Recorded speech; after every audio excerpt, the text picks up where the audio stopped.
গ্রাম থেকে দুধ আনছিল আমার ভাই।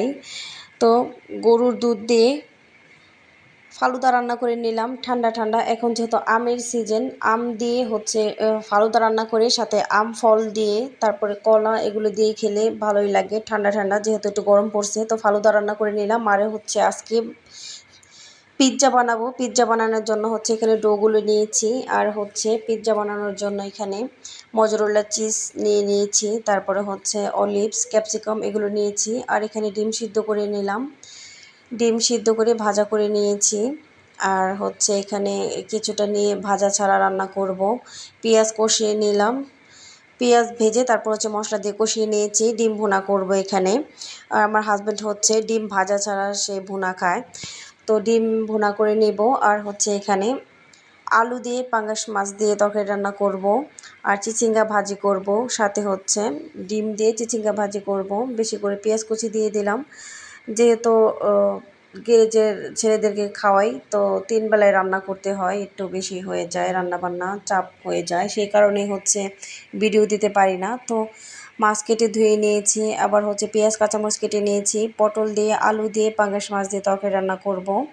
আর এদিক দিয়ে ডিম দিয়ে হচ্ছে চিচিঙ্গা ভাজি করব রুটির সাথে খাওয়ার জন্য।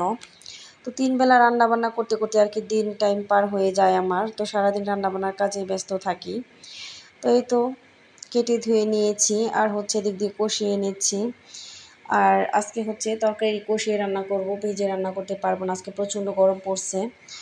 তো মশলা কষানো হয়ে গিয়েছে, আলু পটল দিয়ে দিলাম, মাছগুলো কষিয়ে তারপর হচ্ছে আলু আর পটল একসাথে দিয়ে কষিয়ে এখন ঢেকে রেখে দিলাম আর একটু সিদ্ধ হওয়ার জন্য। আর এদিক দিয়ে হচ্ছে রাউটার ছিল না আমার বাসায়, আগে যে রাউটারটা ছিল ওইটা হচ্ছে আমার ননাসকে দিয়ে দিয়েছিলাম। তো এখন আবার আমার ভাই আসছে, তো আমার ভাই রাউটার কিনে নিয়ে আসছে। তো নতুন করে এখন আবার ওয়াইফাই নামাবো। এই ওয়াইফাইয়ের কারণে আর কি, নেটের কারণে ভিডিও ছাড়তে পারি নাই। তো আনবক্সিং করতেছে আর কি, রাউটারটা দেখতেছিলাম। মাশাআল্লাহ এটা হচ্ছে 5 ঠ্যাঙের একটা রাউটার, তো নিয়ে আসছে। তো আমার হাজব্যান্ড খুলতেছিল আর আমার ভাইয়ের সাইডে বসে কথা বলতেছিল আর কি। তো রাউটার খুলে ওরা হচ্ছে নেট লাগাইতেছিল, আর আমি এদিক দিয়ে রান্নাবান্না করতেছি। ভেন্ডি কেটে নিয়েছি, ভেন্ডি দিয়ে পাঙ্গাস মাছ দিয়ে তরকারি রান্না করব, আর এদিক দিয়ে হচ্ছে ভেন্ডি ভাজি করে নেব। তো এটা রাতের জন্য রান্নাবান্না করতেছিলাম আর কি। আর এদিকে হচ্ছে চিংড়ি মাছের শুটকি দিয়ে ভেন্ডি দিয়ে রান্না করব আলু দিয়ে, আর হচ্ছে ভেন্ডি ভাজি আর পাঙ্গাস মাছ পেঁয়াজ দিয়ে ভুনা করব ভেজে। তো লবণ হলুদ মেখে তারপরে হচ্ছে মরিচের গুঁড়া দিয়ে মেখে এখন পাঙ্গাস মাছগুলো ভেজে নিচ্ছি আমি। বেশি করে তেল দিয়ে ভাজলে যে দেখা যায় মাছগুলো ভাঙে না। তো মাছগুলো সুন্দর করে ভেজে নিচ্ছিলাম, আর এদিক দিয়ে হচ্ছে মশলা নিলাম। আর আলু ভর্তা বানাবো অল্প একটু, তো আলু ভর্তার জন্য এদিক দিয়ে হচ্ছে নিয়ে নিলাম। আর এই যে হচ্ছে আবার তরকারিটা কষায় রেখে দেবো কালকের জন্য আর কি, যেন তাড়াতাড়ি করে একটু রান্নাবান্না করতে পারি।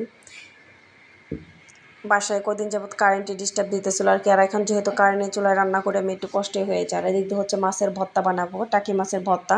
তো হালকা ভেজে রান্না করে রেখে দেবো, যাতে কালকে আর কি তাড়াহুড়া করেই করা যায়, কারেন্ট কখন আসে তার কোনো গ্যারান্টি নাই। তো এই তো মাছ ভেজে নিয়েছি, মাছগুলো ভেজে কাটা ছাড়িয়ে নিয়েছি, আর করলা আলু কেটে নিয়েছি ভাজি করবো এদিক দিয়ে। আর এই যে আমার বোনে কোরবানি দিয়েছিল গরুর মাংসের কলিজা, গরুর কলিজা নিয়ে আসছিল, তো এই কলিজাটা রেখে দিয়েছিলাম। কলিজা সিদ্ধ করে ছোট ছোট করে কেটে নিয়েছি, পেঁয়াজ ভেজে নিচ্ছি এখানে, আর বাটা পেঁয়াজ দেবো বেশি পরিমাণে, দিয়ে হচ্ছে আমি কলিজাটা ভুনা করব। তো এদিক দিয়ে হচ্ছে বাটা পেঁয়াজ বেটে নিলাম বেশি করে, আর এদিক দিয়ে কাঁচামরিচ কেটে নিয়েছি। এটা করলা ভাজিতে একটু বেশি হয়ে গিয়েছিল, তা রেখে দিয়েছিলাম। পেঁয়াজ টেয়াজ ভেজে তারপরে হচ্ছে এই যে দেখেন ফাইনাল লুক আমার কলিজা রান্না করার। তো কলিজাটা ভুনা করে নিয়েছি।